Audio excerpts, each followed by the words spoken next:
Paul Durso here, Insight Folios, 855-813-1818. I had a conversation with somebody in my office just the other day, and I thought I would share the conversation with you. This is a veterinarian who is actually sold his practice a year ago.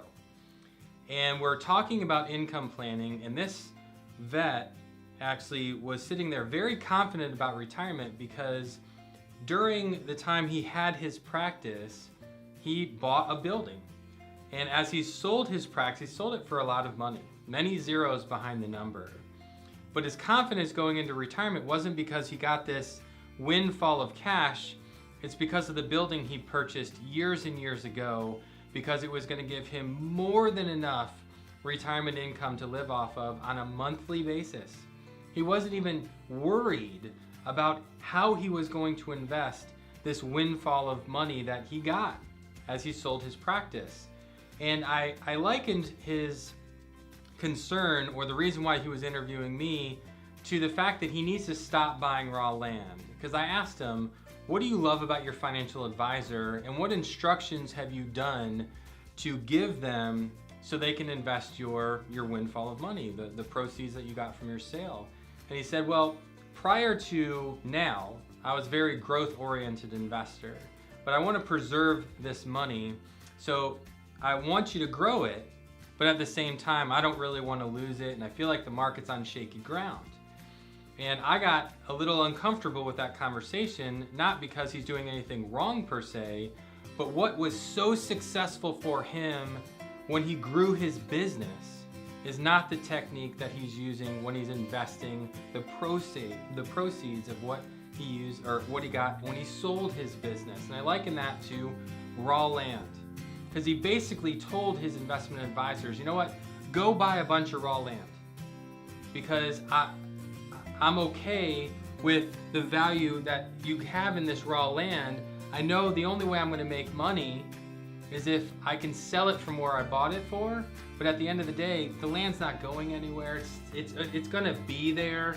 I feel very conservative in the fact that I can go buy this type of investment. Now, it's not really raw land. It might be a very conservative style investment, but the only way it can make money is if you sell this piece of property for more than you paid for it. This is a big concern as an investment advisor from my perspective, because my clients, you're very concerned about the amount of money that's coming in your front door. With this particular person, he's like, I have so much money coming in on a monthly basis, I don't even care how I invest. Yet when you think about what he's got going on, he's got this building, this isn't his practice, but he's got this business, this property, the bricks and mortar, which he now has this long-term lease, which is paying him an enormous amount of monthly income. That is a very successful model. He has exchanged his value, the money that he used to buy this building, and he's in return getting a monthly income. The value of this property could go up or go down, but he's getting paid. On the flip side, with the raw land, what do you have? You have this piece of property with nothing on it. There's no way he can make money here unless he builds something and he can get a renter here. With the building that he already has, he's getting paid on a monthly basis. So I said, take this concept that's been very successful for you and apply it to how you invest. Go purchase something. Give your money to an investment company that will in return pay you. Now you have two ways of making money. You have the appreciation or depreciation of your property, whether it be bricks and mortar or just raw land. Both of those can appreciate or depreciate. The difference here is with his commercial property, his building, he can receive rent for it. So even if the building is going down in value, he still has the rent coming in to cover his expenses. That's where his confidence is coming from in retirement. So for you, for me, when we invest, use this mentality. Don't necessarily go buy commercial property or real estate. I want you to stop buying raw land. And what I mean by that is invest your money in such a manner where you can get paid on a monthly, or quarterly basis. Real revenue. Whether the value is going up or down doesn't matter. What matters is that you're getting paid, and you're not basically taking a bunch of bricks off of to go exchange it for revenue. No, you're getting rent. It's separate.